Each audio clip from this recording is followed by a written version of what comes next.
Hey, happy Friday, everybody. And today, if you live in Gaylord, Michigan, where we're at, it is high school graduation day. So congratulations to all the graduates from Gaylord High School and all the graduates from the surrounding schools and the school where you are. In fact, right now, why don't you do this? In the comments section, if you have a graduate in your family who's graduating from high school today or someday soon or just previous, put their name and their school in the comments section right now. Give them a shout out. All right. We're talking about Jesus walking on the water. Let me give you the principles we've seen so far in the story. Number one, storms are likely to be on the horizon shortly after a great victory.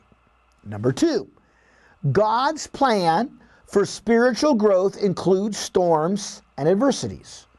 Number three, no one said that storms would be easy. Number four, the Lord is not always easy to see in the midst of our storm. And often the storm rages for quite some time before we can notice His presence. And number five, Jesus uses our storms to reveal His power and His presence to prepare us to do something extraordinary for Him. That's what He was doing this day.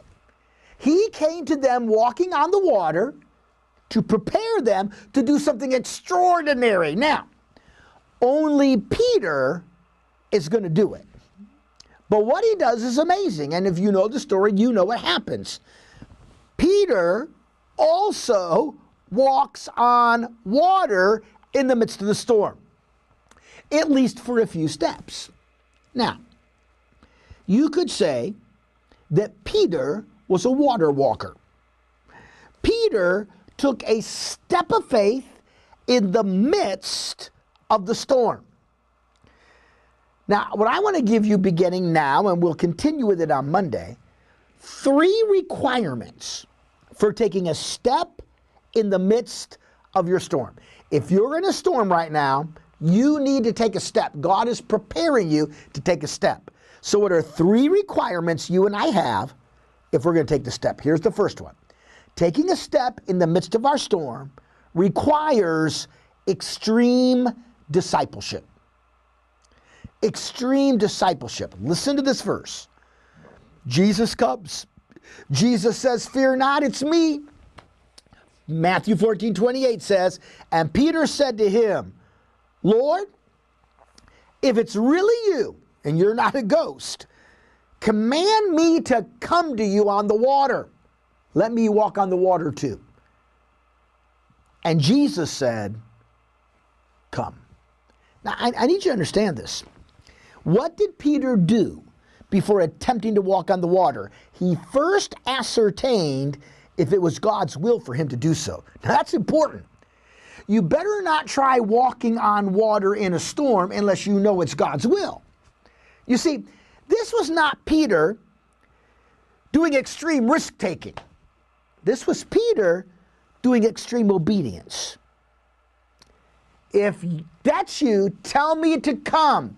Jesus said, "Come." By the way, I think he was talking to all the disciples. Come. Peter responds in obedience. Now, by the way, one final point. What can water walkers expect to discover? Problems, fear. I'm sure Peter had to be filled with fear to step out of that boat. But you know what the other disciples were? They were what we might call boat potatoes. They wouldn't get out of the boat. Too much fear. See, today that's true for many Christians. We're pew potatoes. We won't get out of the pews. And only a few will take a step of faith, discipleship, in the midst of their storm. I've gone long, no prayer this morning. You can pray on your own. Put a graduate's name in the comments section and join us Monday. Have a great weekend. Hope you'll be part of our services at E-Free Church.